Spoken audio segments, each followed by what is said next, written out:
Good morning. Let us remember that we are in the holy presence of God. In the name of the Father, and of the Son, and of the Holy Spirit. Amen.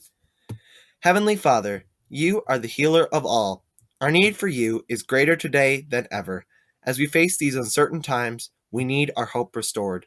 As we reach out to you, we pray that you help us to heal the burdens of our neighborhoods, our country, and our world. Help us to be faithful in prayer and put our hope in you. Teach us what you want us to learn from this pandemic. In these times of sickness, give us the wisdom to draw near to you.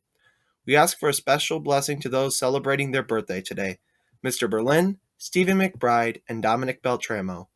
We ask all of this through Jesus Christ our Lord, who lives and reigns with you and the Holy Spirit, one God, forever and ever. Amen.